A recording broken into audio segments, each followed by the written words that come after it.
Hi,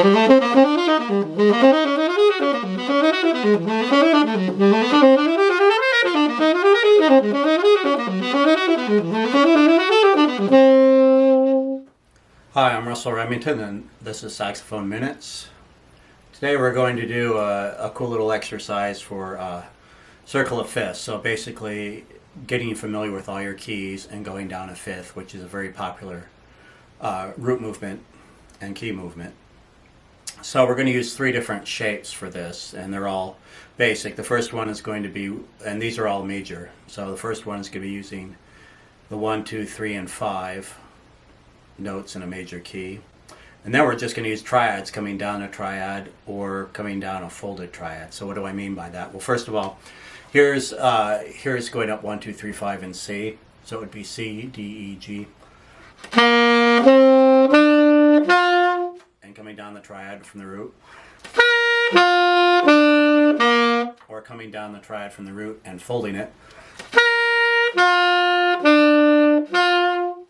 Now you can use any of those three movements and then go around the cycle of fifths, and it's great practice. It's great finger practice for dexterity, but as well it gets you thinking about your keys and moving down a fifth. And it's also useful. You can often cycle in this fashion if you're playing over something modal, for example, or you can even, if you're playing on the blues, you can start on the flat 6, and if you cycle down by fifths, you'll actually end up in the key that you want to be. For example, if you were in G blues and you were going to the C7 chord in the fifth measure, if you started on A flat in measure 1 and did 2 keys per measure, it would be A flat, D flat in the first, F sharp B, E, A, D, G, and then you're at your C.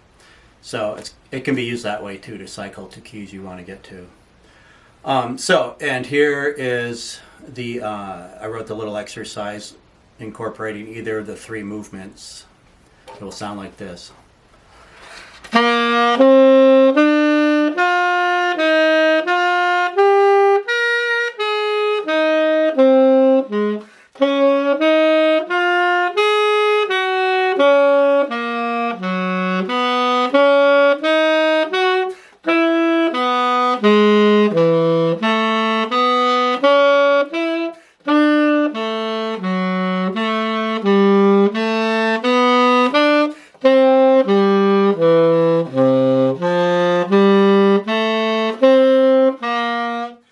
Back to C now. So if you'll notice, so for the C, the first measure of this exercise, I went 1, 2, 3, 5. Next measure, measure 2, in F, 1, 2, 3, 5. Measure 3, I came down the major triad. Measure 4 on E flat, I went 1, 2, 3, 5. If we jump ahead to the key of E on measure 17, you'll see that I folded that major triad.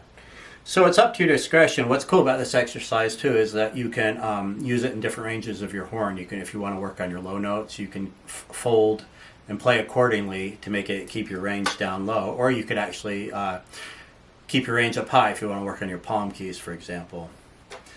So yeah, once you get to used to going down in fifths, you don't really need to look at the paper anymore. You can just start using movement. So I'll start on C and work my way around using one of the three movements.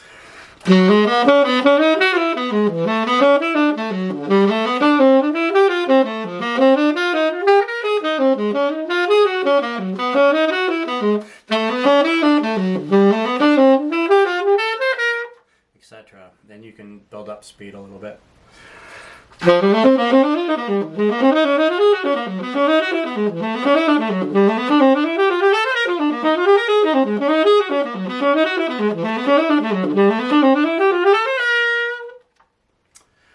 Thanks for watching.